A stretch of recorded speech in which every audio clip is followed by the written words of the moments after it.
Evangelho segundo João, capítulo 15.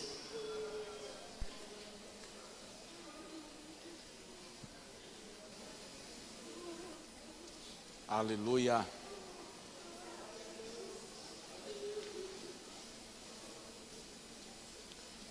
Nós vamos ler do versículo 1 até o versículo 5. E depois nós vamos lá para a epístola de João. João capítulo 15, versículo 1 ao 5. Pode estar assentados. Eu pedi para os irmãos assentarem justamente para deixá-los menos tempo de pé. Podem assentar. Obrigado, obrigado, obrigado. Eu sou a videira verdadeira e meu pai é o agricultor. Toda vara em mim que não dá fruto, ele a corta. E toda vara que dá fruto, ele a limpa, para que dê mais fruto. Vós já estáis limpos pela palavra que vos tenho falado. Permanecei em mim, e eu permanecerei em vós. Como a vara de si mesma não pode dar fruto, se não permanecer na videira, assim também vós, se não permanecerdes em mim. Eu sou a videira e vós sois as varas. Quem permanece em mim e eu nele, esse dá muito fruto, porque sem mim nada podeis fazer. Agora venha comigo lá para o finalzinho do Novo Testamento, na primeira epístola de João, já perto do Apocalipse, capítulo 5, primeira epístola de João, capítulo 5, nós vamos ler os versículos 12 e 13.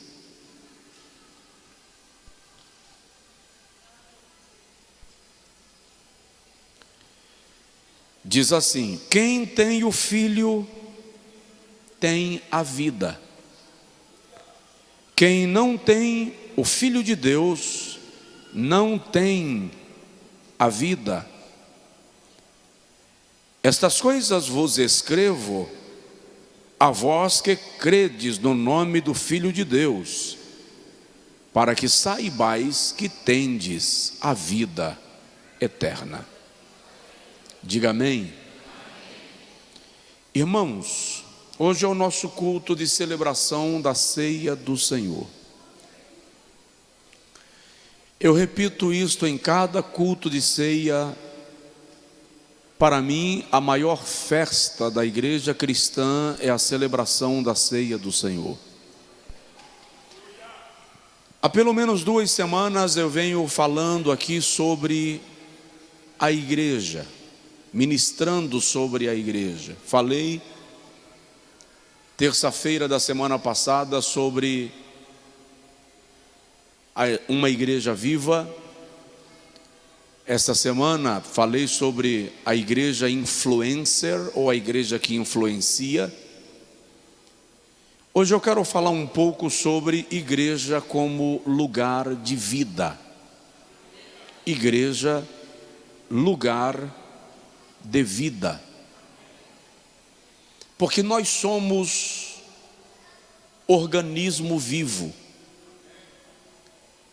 Biblicamente, a igreja é o corpo do Senhor Jesus Cristo. E isto significa que a igreja não apenas é viva, como ela transmite vida, comunica vida.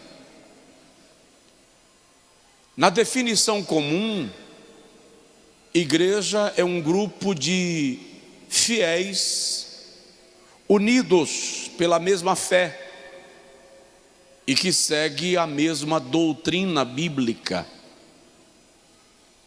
À luz das Sagradas Escrituras, igreja é a definição de um povo que foi tirado para fora do sistema mundano com o propósito de honrar a Cristo e cumprir o seu papel como representante de Deus na terra, entre os homens.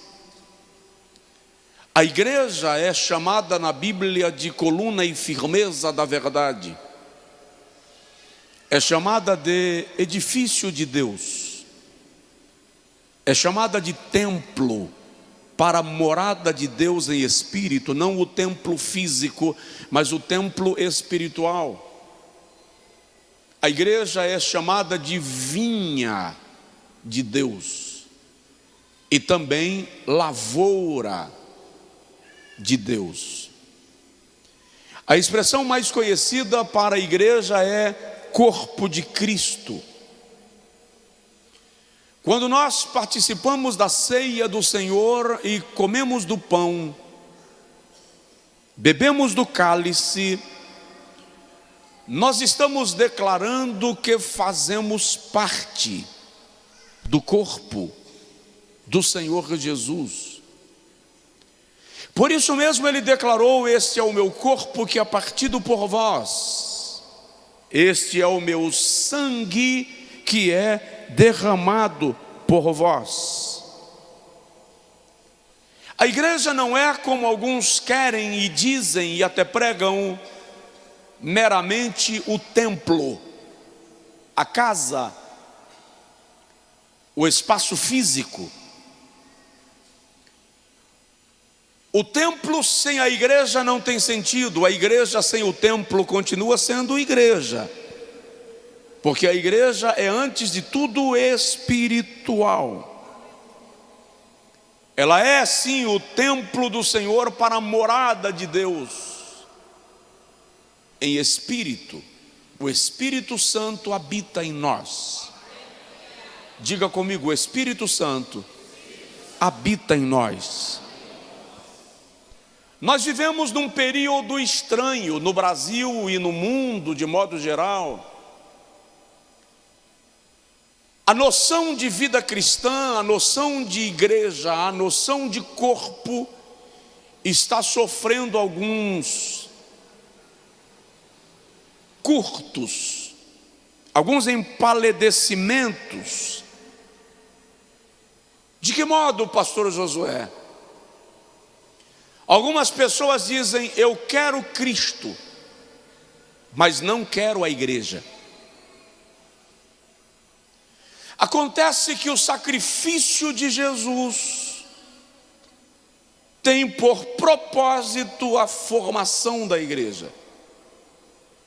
Ele morre e na sua morte a igreja é formada, fundada.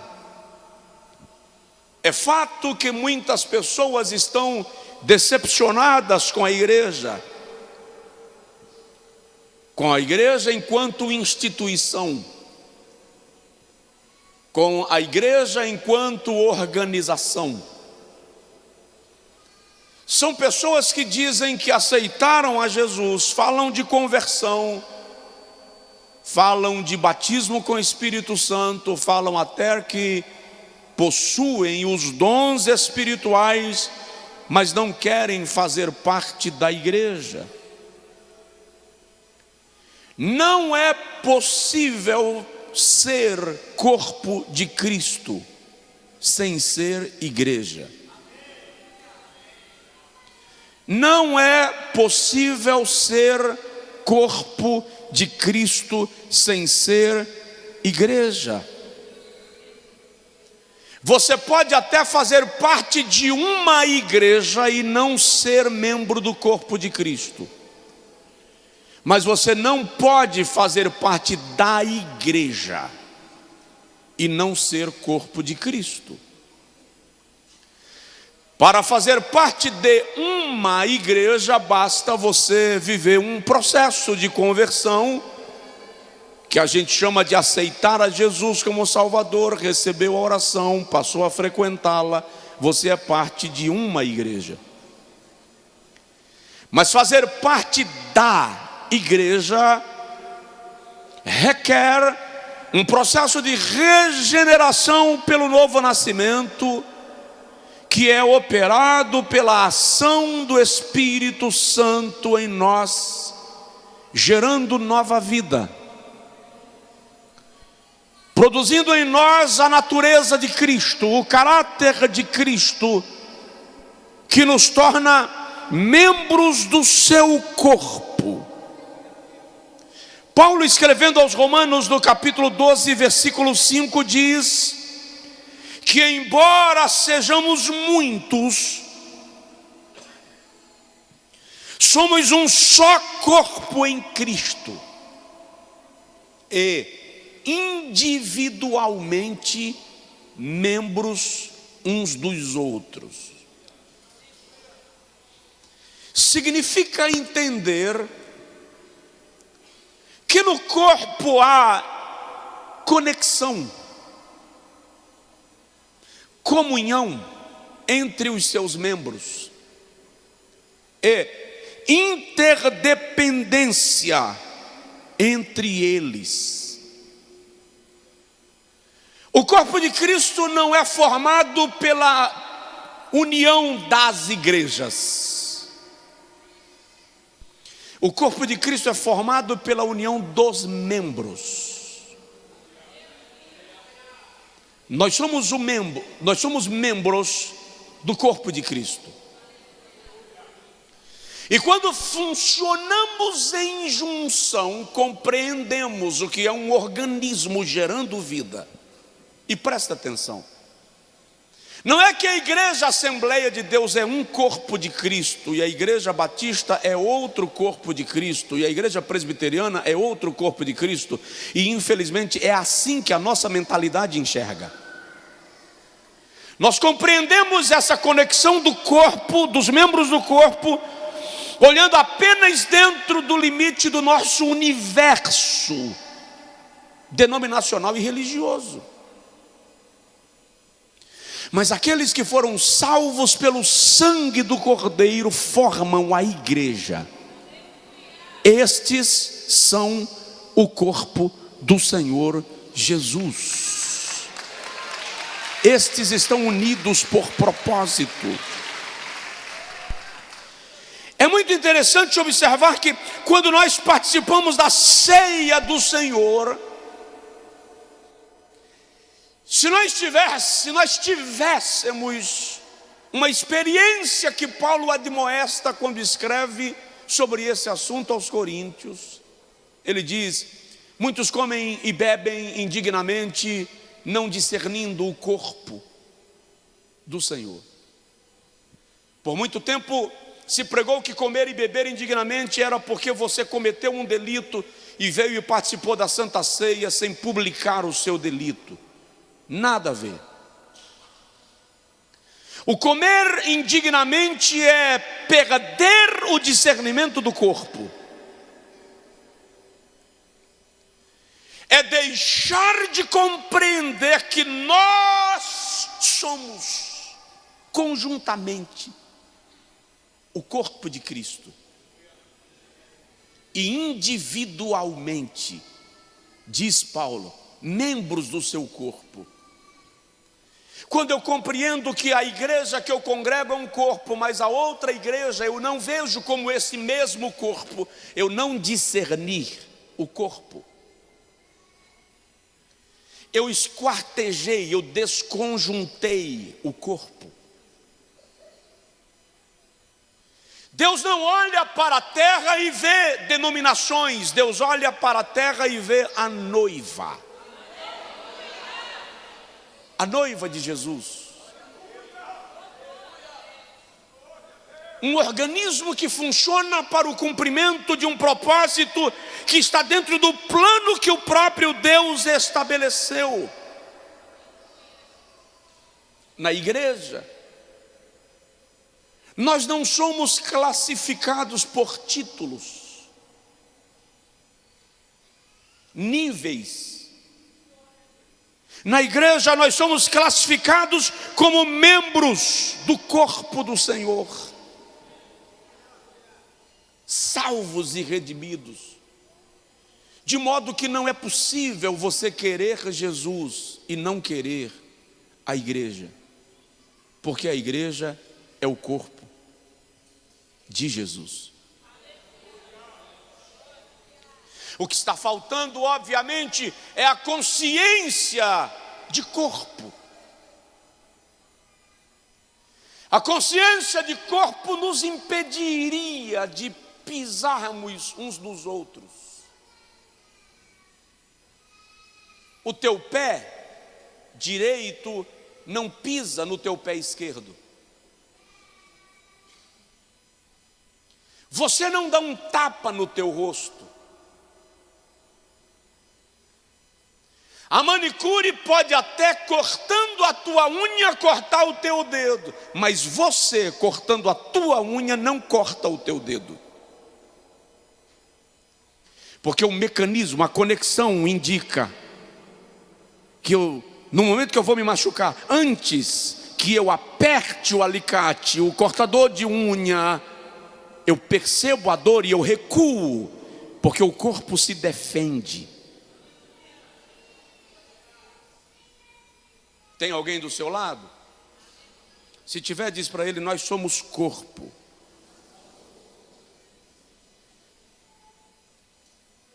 Estamos vivendo um tempo de pessoas desagregadas.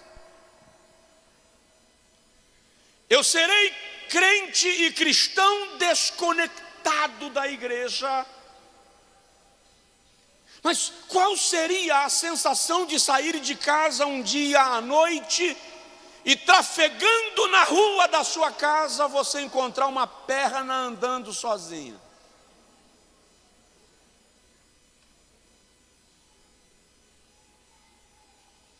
Qual seria a sensação de, indo para casa, encontrar um braço caminhando sozinho? Lá no supermercado, apenas um braço pegando mercadorias e colocando num carrinho.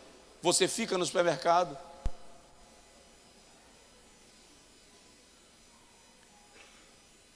eu não sei que parte eu sou, que parte você é do corpo de Cristo, mas o fato é que um membro sozinho é assombração. Um corpo precisa ser funcional, completo, conectado, para que ele seja corpo. E é interessante, no texto que nós lemos, Jesus diz: eu sou a videira verdadeira, meu pai é o agricultor. Toda vara em mim, observe que a única possibilidade de produzir frutos é estando ligado nele, porque ele é a fonte de vida. Dele emana a vida que se manifesta no corpo. Ele chega a dizer no versículo 5: sem mim nada podeis fazer, porque ele é a fonte de vida. Quando a igreja se desconecta do corpo, ou quando um membro se desconecta do corpo, ele apodrece, entra em estado de putrefação, perdeu a conexão, não é alimentado pelo oxigênio, pela corrente sanguínea, que é bombeado pelo coração para que todo o corpo seja mantido vivo. Agora, o que caracteriza uma igreja que é lugar de vida?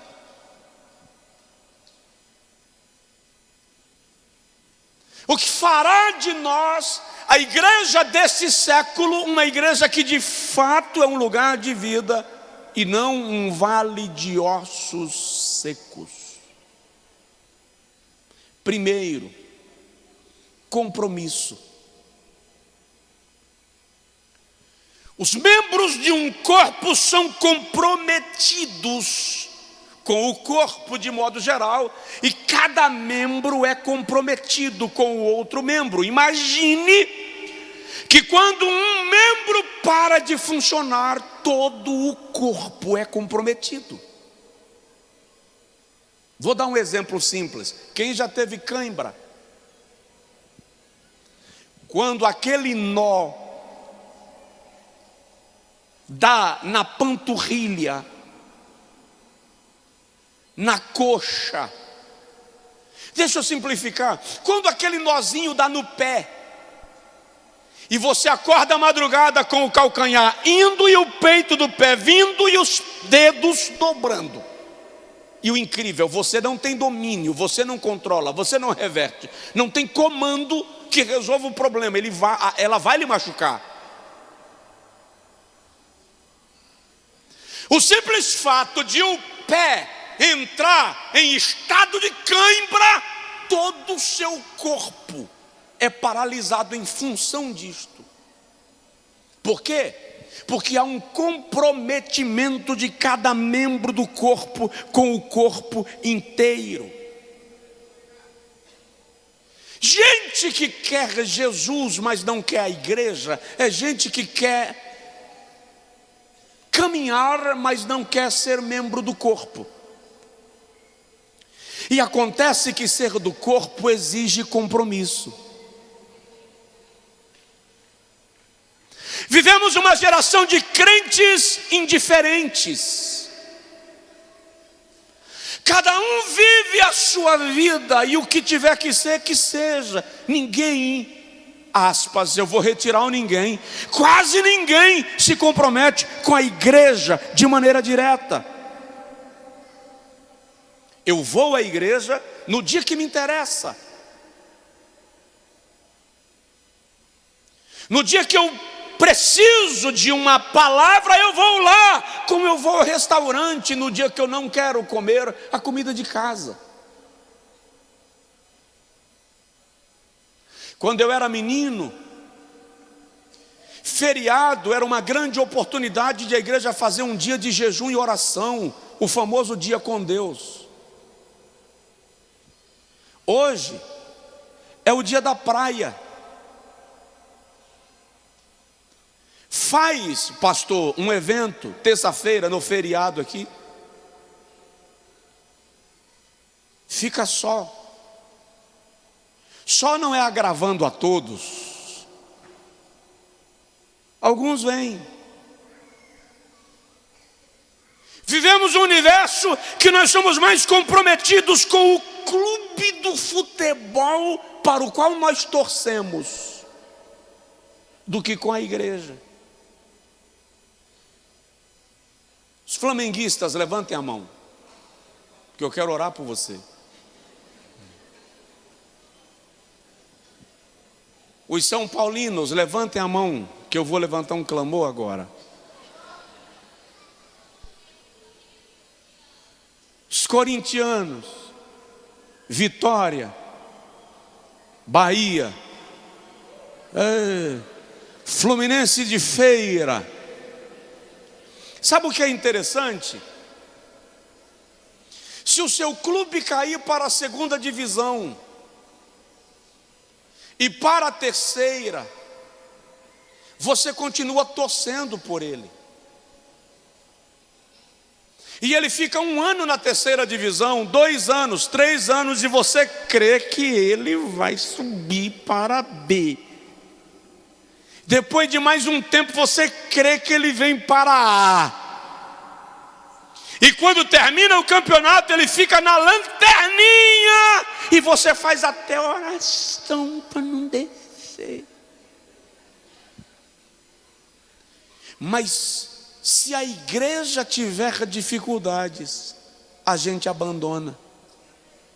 Porque nós somos mais fiéis ao time para o qual torcemos do que com a igreja que nos alimenta espiritualmente. Uma igreja que gera vida é uma igreja conectada pelo compromisso. Porque os membros do corpo são comprometidos com o corpo. A igreja primitiva levou a sério a ideia de seguir a Cristo. Eles tomaram ao pé da letra o conceito de seguir a Jesus. E este comprometimento os impulsionou na propagação do Evangelho. Alguns de nós têm vergonha de orar pela comida no restaurante.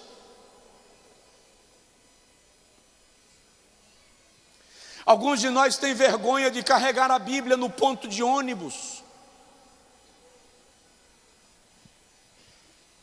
Alguns de nós têm vergonha de declarar a fé. O colega da empresa não sabe que você é crente. O colega da faculdade não sabe. Alguns de nós têm vergonha de falar onde congrega e até se congrega. Alguns de nós vivem a vida como se fôssemos apenas frequentadores da igreja, porque assim como eu frequento um clube, eu frequento a igreja. E aí você vem profetizar para mim que vai ter perseguição? Se ofende não. Onde foi que você já viu na história Satanás levantar perseguição contra uma igreja fria?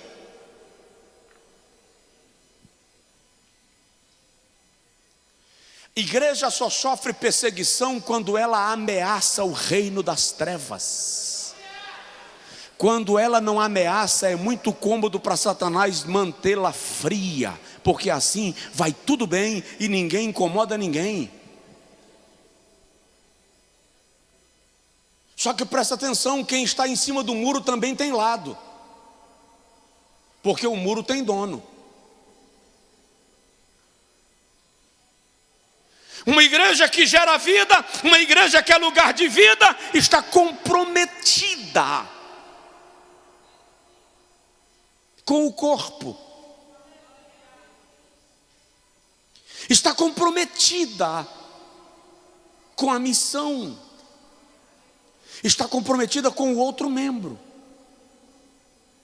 Porque o simples funcionamento ruim de uma célula pode gerar um câncer raro e incurável.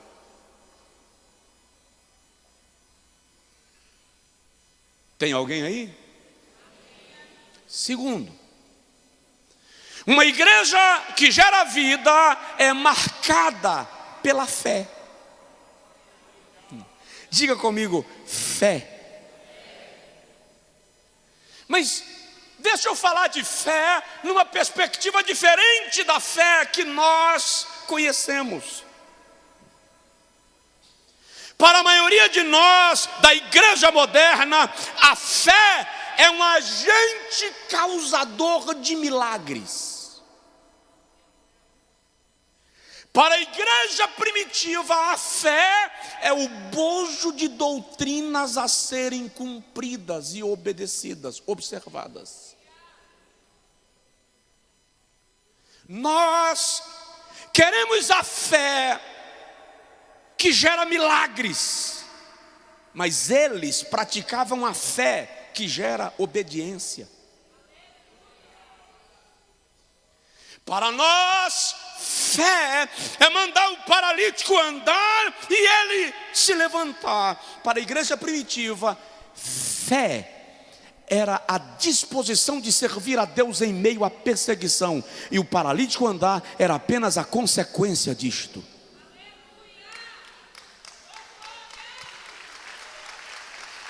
Olha o que a Bíblia diz: e perseveravam na doutrina dos apóstolos, na comunhão, no partir do pão e nas orações. E em cada alma havia temor, e muitos sinais e prodígios se faziam por meio dos apóstolos. Veja que os sinais e prodígios eram consequências da obediência na doutrina dos apóstolos, no partir do pão, nas orações e no temor. Se você vê alguém chegar aqui e dizer: Deus me abriu a porta e eu consegui o emprego dos meus sonhos, eu comprei a casa dos meus sonhos, olha o carro que Deus me deu, você diz isso e que é fé. Aí você olha para uma pessoa que está enfrentando uma luta no casamento, porque o marido não se converte, é duro como um turrão, porque o filho está nas drogas, porque está enfrentando uma enfermidade e não consegue alcançar a cura, e você diz: é falta de fé. A nossa geração não compreende que vir para a igreja angustiado, aflito, com o marido que ficou na prostituição, que foi para o bar, com um filho que está nas drogas, celebrar a Deus doente, muitas vezes com sensação de morte, também é expressão de fé. A fé que me leva a adorar apesar da dificuldade, isto é fé. Essa ideia de crer que é fé apenas as notícias altruístas sacrifica aqueles que pela fé permanecem fiéis, apesar dos obstáculos que enfrentam. Nesta igreja de um cristianismo malabarista, nesta igreja de um cristianismo capitalista, nesta igreja de um cristianismo de sucesso, a igreja primitiva não tinha fé. Por quê? Os imperadores tomaram as suas propriedades, queimaram muitos deles vivos, lhes deram como alimentos para leões, hienas, lobos, ursos, porque eles decidiram não negar a fé.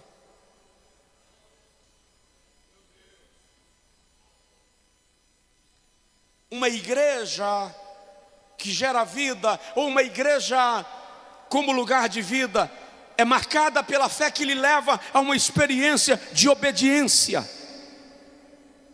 E os milagres vão acontecer. Eu vou repetir, os milagres vão acontecer. Como consequência. Para os irmãos primitivos, professar a fé era mais desafiador do que para nós. Por quê? Porque todos viram Jesus morrer, mas o povo do seu tempo não viu Jesus ressuscitado. Só quem viu Jesus ressurreto foram os seus seguidores.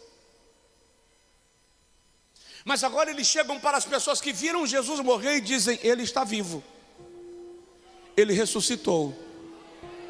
E a fé era tão autêntica que quem ouvia acreditava naquilo que eles falavam e se convertia. Porque a fé não estava relacionada, não estava limitada à operação de milagres. A fé se manifesta na expressão convicta da sua declaração de serviço a Cristo. Para aqueles irmãos, a fé lhes levava a morrer por causa de Jesus. E foi isso que Roma não entendeu. O Império Romano matou milhares de cristãos e continuou sem entender por que eles morrem. Por um tal Jesus defunto. Em Atos dos Apóstolos se usa essa expressão, um tal Jesus defunto. Porque para Roma ele era o Jesus defunto, mas para aqueles que creem no seu nome, ele é o Jesus que ressuscitou e vive pelos séculos dos séculos, para sempre, para sempre, para sempre.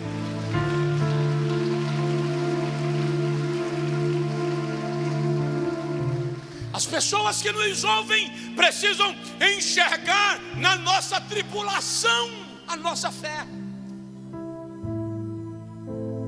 Elas não podem ser atraídas a Cristo baseadas apenas no que nós chamamos de sucesso. porque entre nós há pessoas que sofrem, sim ou não? Quer a prova? Quem não está passando por nenhum problema hoje, levanta a mão. Mas vocês não têm fé? Quem é casado, levanta a mão, ou casada. Tem fé?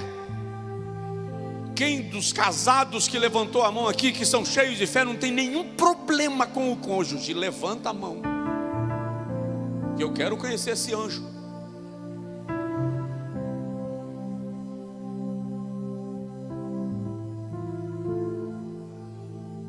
Fé não é ausência de dificuldades.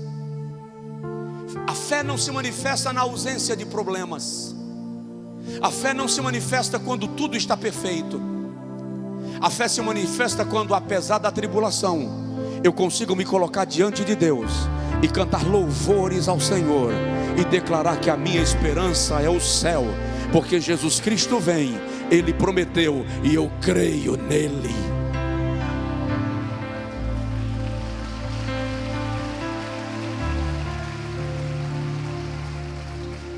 Terceiro lugar, a igreja como lugar de vida precisa aprender a ser generosa. E generosidade não se manifesta apenas na disposição de dar dinheiro. A generosidade se manifesta na disposição de dar amor, de liberar cuidado, zelo, atenção. Generosidade é a virtude por meio da qual você é capaz de abrir mão de si mesmo em favor de outrem. Pedro diz que nós devemos nos amar. Ele diz assim: amando-vos preferencialmente uns aos outros. E eu fui ler o que é amar preferencialmente. É dar a preferência. É não brigar pelo lugar, não brigar pela vaga, dá a preferência. Isso é generosidade. Na igreja primeira, ou na igreja primitiva, generosidade é uma virtude que os identifica. Inevitavelmente, um coração alcançado pela graça se tornará um coração generoso, bondoso, misericordioso, zeloso, cuidadoso. Provoca seu vizinho e pergunta para ele, e diz para ele: cuida de mim. Quando você condena alguém, você está sendo generoso. Quando você pode estender a mão e ajudar, você está sendo generoso. Quando você fala mal de alguém, você está sendo generoso. Só estou falando a verdade, mas é generosidade.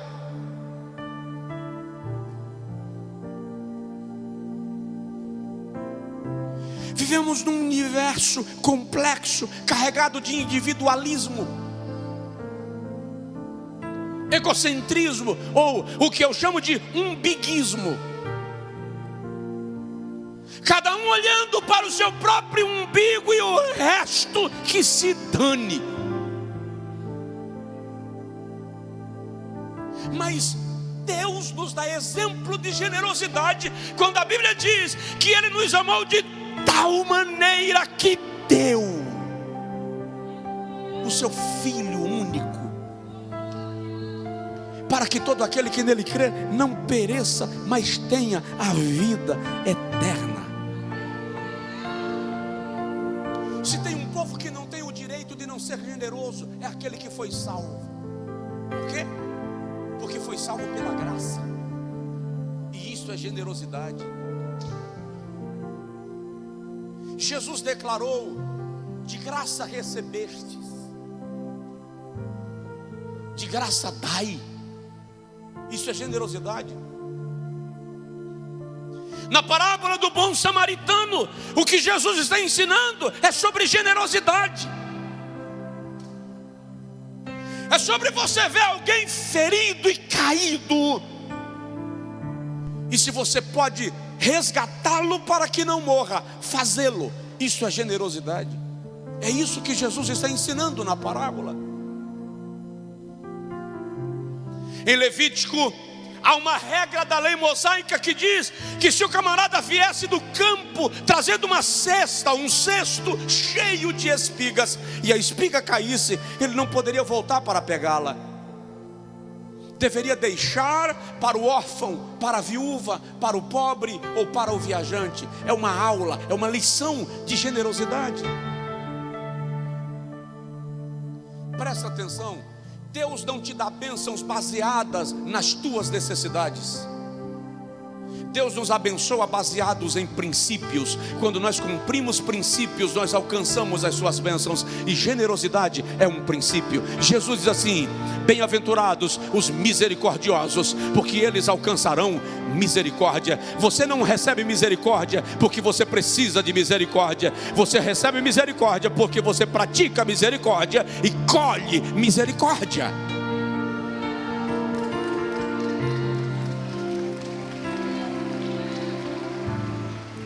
E se lamentavelmente existe um povo que não conhece misericórdia, esse povo é o povo que foi salvo pela misericórdia.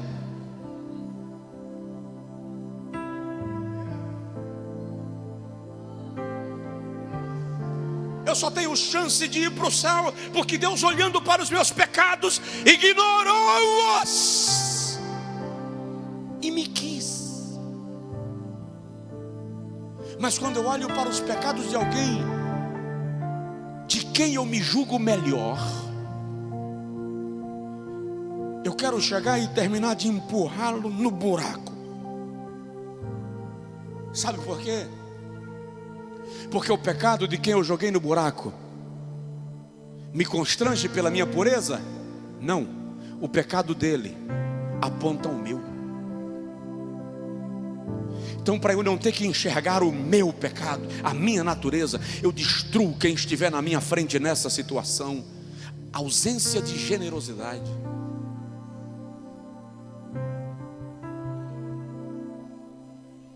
Você consegue ser generoso com a tua esposa? Você consegue ser generosa com o teu marido? Você consegue ser generoso com os teus filhos? Ou lá em casa funciona na régua, não tem tolerância, escreveu, não leu. Pessoas estão doentes na igreja, doentes em casa, deprimidas, sangrando, afastadas da fé, só porque faltou uma gotinha de generosidade, de disposição de dar-se, de doar-se, de cuidar, de dar.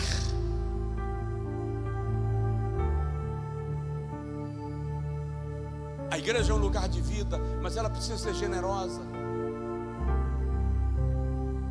Você já parou para observar quanto Deus é generoso comigo e contigo?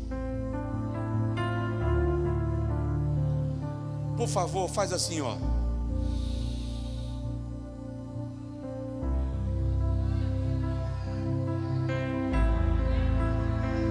Quanto você pagou?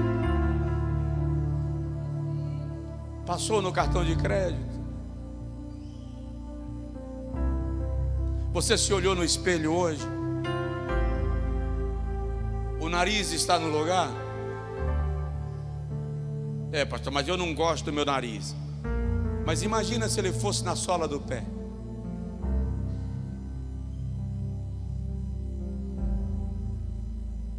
O Criador perfeito olhou para um boneco de barro e disse: vou fazer parecido comigo.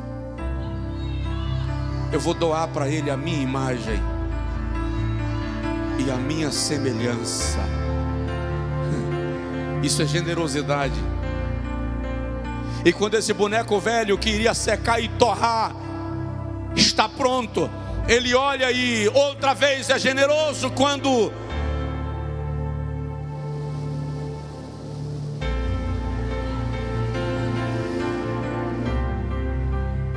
sopra essência divina para dar vida. Isso é generosidade.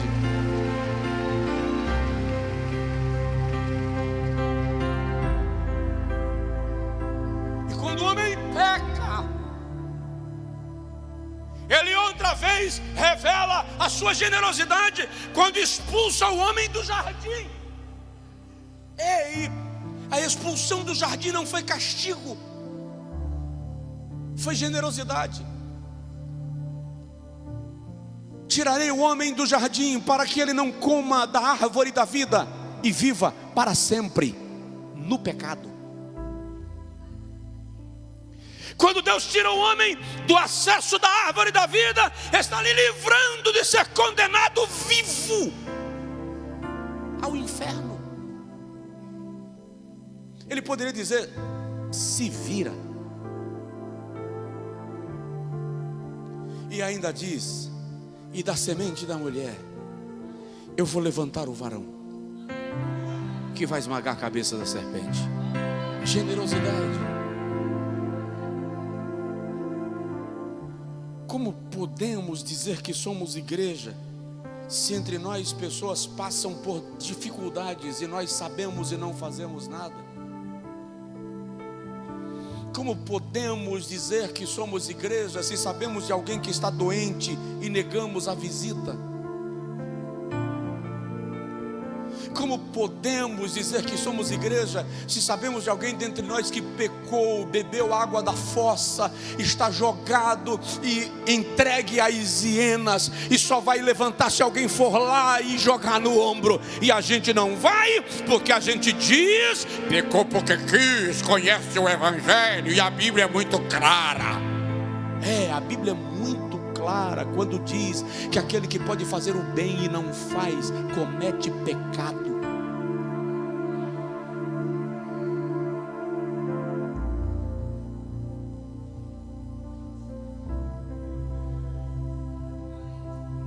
E nós vamos participar da ceia sem preocupar com quem não está participando porque está fraco na fé. Nós não vamos atrás. Algumas igrejas poderosas têm até uma linguagem do tipo: saiu 50, vem 100. Saiu dos nossos porque não eram dos nossos. Você encontra uma pessoa que se afastou da igreja na rua e você não saúda, muda de calçada.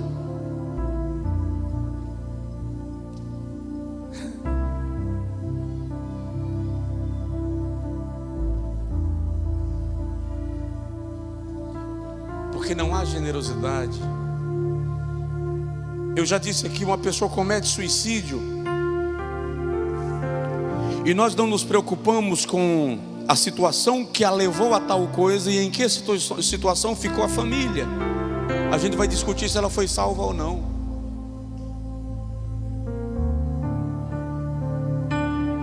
No exercício pastoral eu faço coisas que vocês não vão saber, nunca saberão. Mas não faz muito tempo que eu saí de Feira de Santana e fiz uma viagem de 300 quilômetros para visitar uma família que uma adolescente de 13, 14 anos cometeu suicídio, criada pelos avós. E na cerimônia fúnebre, a igreja não quis receber para fazer porque ela cometeu suicídio, então o pastor não faz. Aí convidaram um outro pastor e o pastor foi. E quando chegou lá ele disse: uma pena que a gente não pode dizer muita coisa, porque infelizmente pela forma que morreu, ela não tem chance de ter sido salva. Mas que consolo para estes avós, cujo coração está rachado e sangrando. Nós nos sentimos donos da salvação, gente. Nós somos tão arrogantes que nós achamos que podemos dizer quem foi para o céu e quem não foi. Por que a gente não entende que salvação é campo do Espírito Santo? E Ele determina o destino a partir da obra que Ele realizou na mente e no coração daqueles que vão partindo para a eternidade. Falta que a igreja desenvolva generosidade, e eu estou no Espírito Santo lhe provocando. O nosso perfil de igreja precisa mudar. Se eu não conseguir contagiar a Bahia com a minha pregação,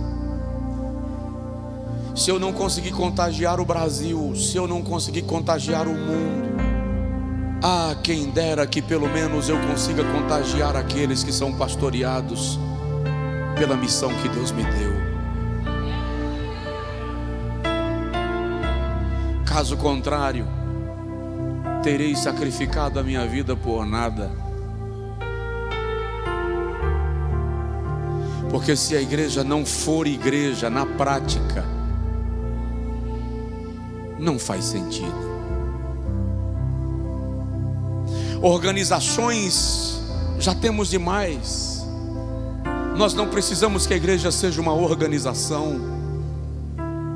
Nós precisamos que ela seja um organismo. Instituições fazendo o bem e as boas obras, tem muitas. Nós não precisamos que a igreja seja apenas uma agente de ação social, ou ela é uma agente de cura, ou não está cumprindo o seu papel.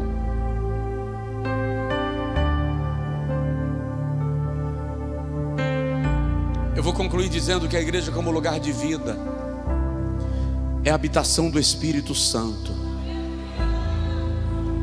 É preciso exalar a presença do Espírito Santo para que isto comunique ao mundo que nós somos igreja.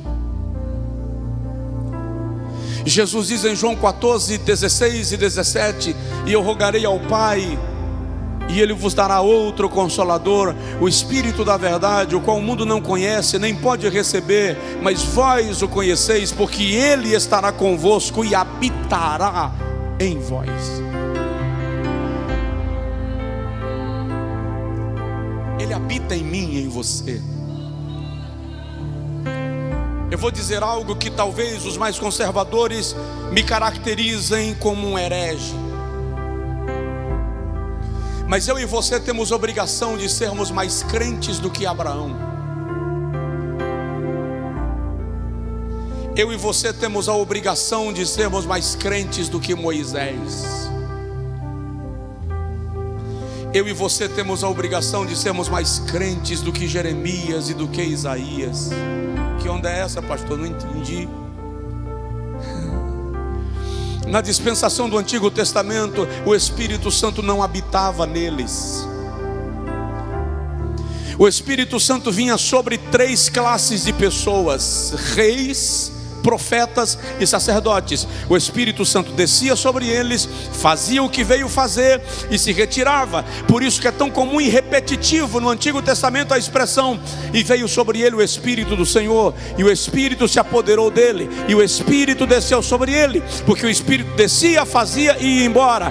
Mas a partir do dia de Pentecostes, o Espírito não desce sobre, o Espírito habita em nós. Ele nos guia a toda a verdade. Ele nos leva acesso à graça de Deus.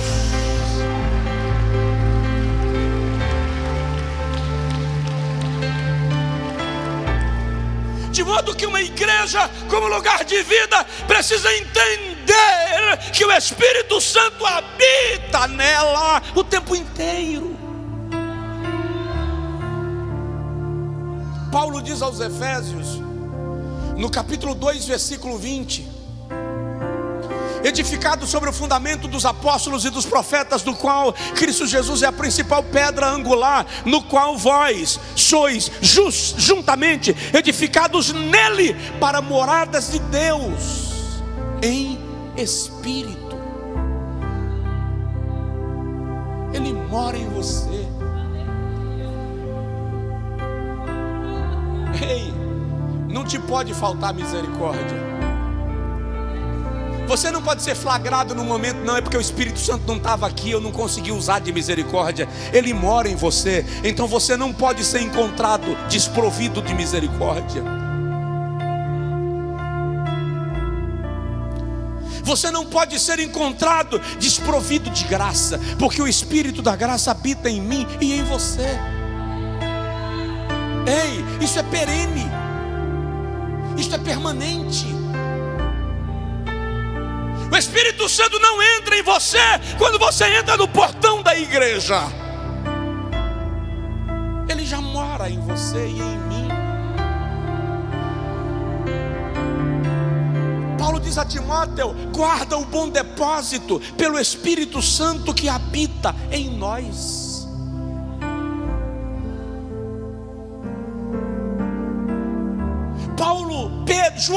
João escreve e diz assim: vós tendes a unção do Pai, a unção do Santo. A que unção João está se referindo? Tem gente brigando pela unção de apóstolo, pela unção de bispo, pela unção de pastor, pela unção de evangelista. João está falando de uma unção que é superior a qualquer unção ministerial. Quando ele diz, vós tendes a unção do santo, ele está dizendo, antes de qualquer unção ministerial, vocês têm a presença do Espírito de Deus morando em vocês. É Ele que te unge para uma vida cristã prodigiosa.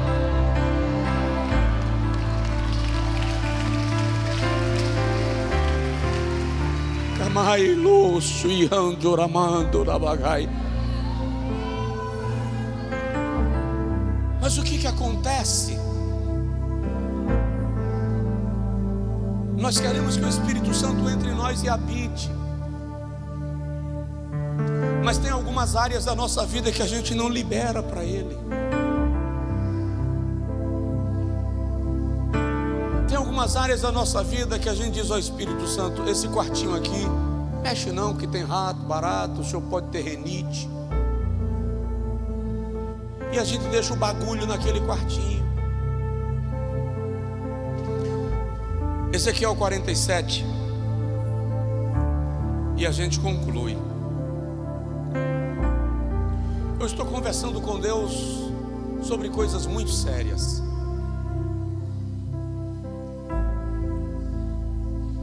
E de vez em quando vem alguns sentimentos que eu tenho que perguntar se é o Espírito Santo que está gerando ou se sou eu que estou matutando.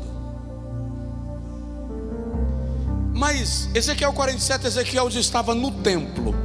Ele estava onde? No templo. E ele viu um rio que saía do altar. E o Senhor diz para Ezequiel: sai do templo, mas sai pela porta oriental. Não sai acompanhando o rio, sai pela porta oriental. E Ezequiel sai. Presta atenção, tem muita gente que está no templo, mas não está no rio. Quando Ezequiel sai, aparece um anjo, e o anjo pega um pau cilíndrico, uma cana, e mede 1000 côvados, cerca de 500 metros. Um côvado era entre 48 e 52 centímetros.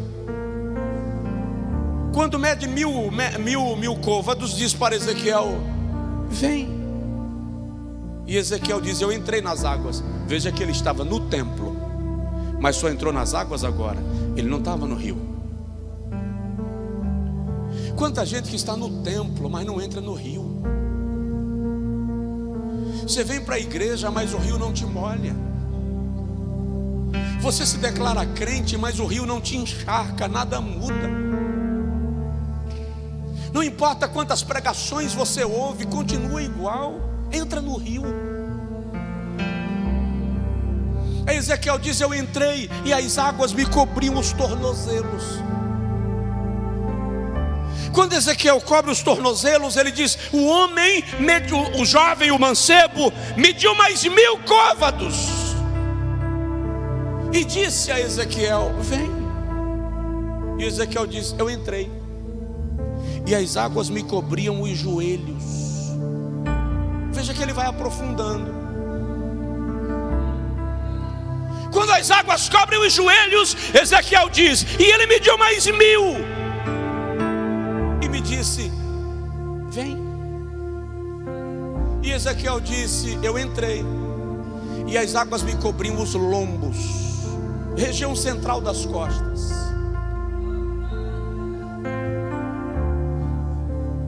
É o aprofundar na vida cristã, é o avançar, é sair do raso,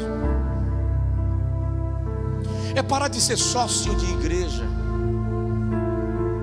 frequentador de culto, é tomar consciência de quem somos.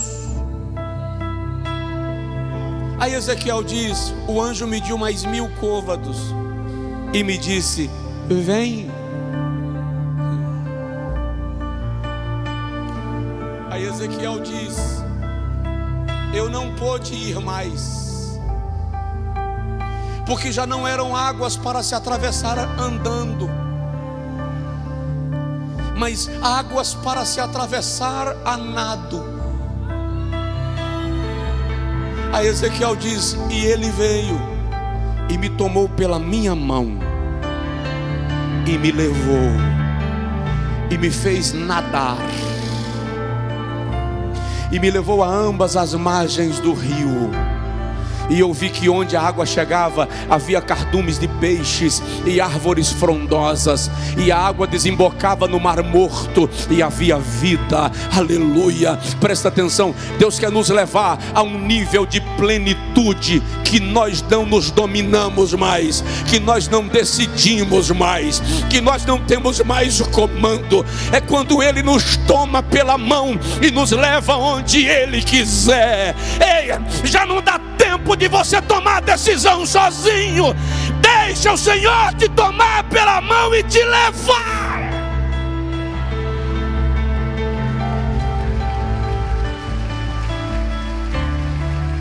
Crentes autônomos não são guiados pelo Espírito Santo. Quando você é guiado pelo Espírito Santo, você não tem autonomia.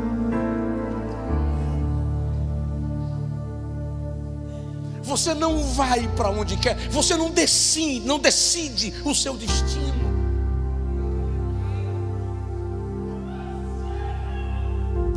Chega de pensar em ser cheio do Espírito Santo apenas para falar em línguas.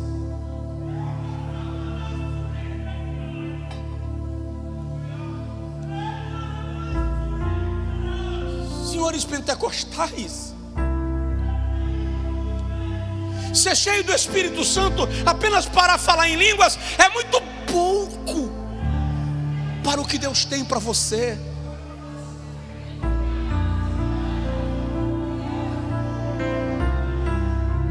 Limita muito.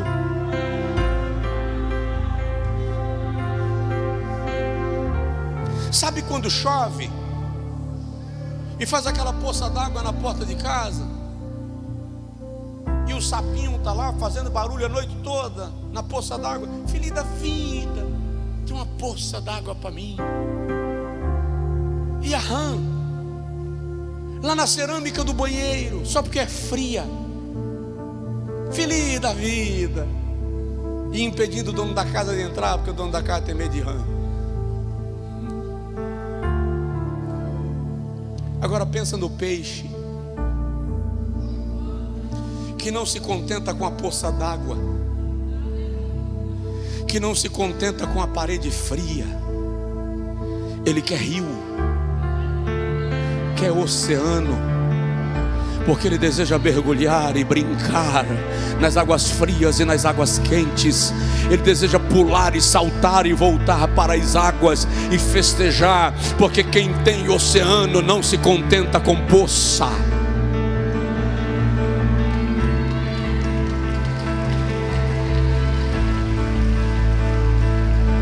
O Espírito de Deus é um oceano poderoso, extraordinário, e Ele te convida a mergulhar.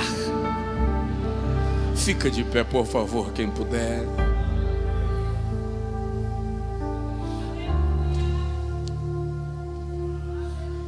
Ei, Maico. vasto e demando.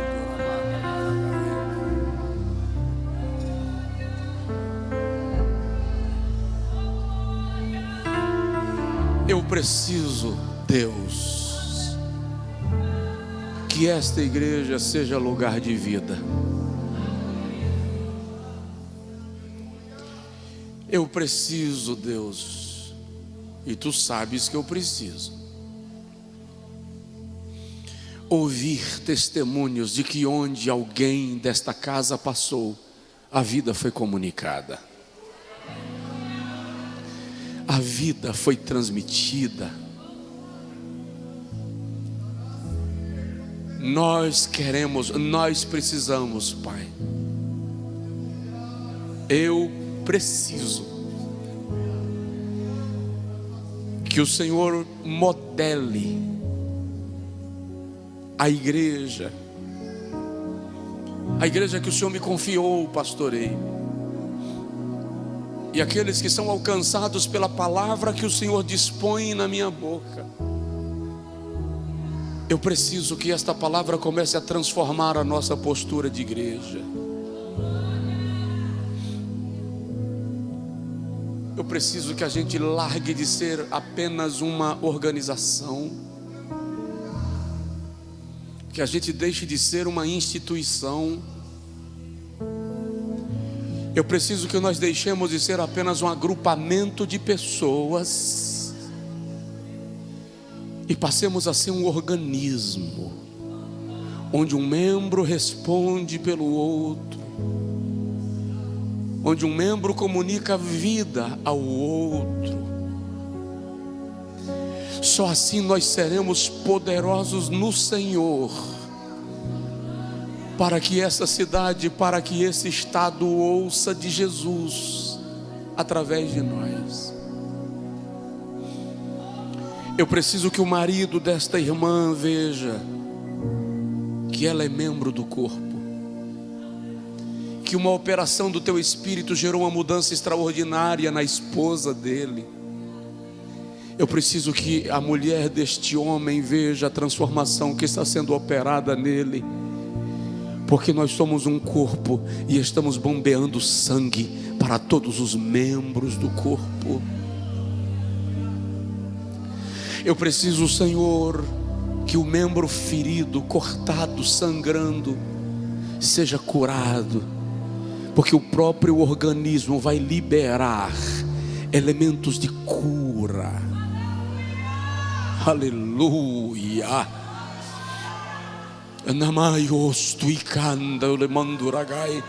Que nós paremos de medir forças,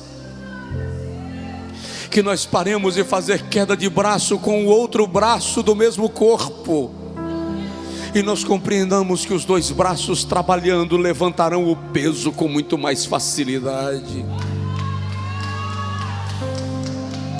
Ah, Senhor, nós precisamos que todo sistema de desunião, facção, partidarismo, competição no corpo seja dissolvido.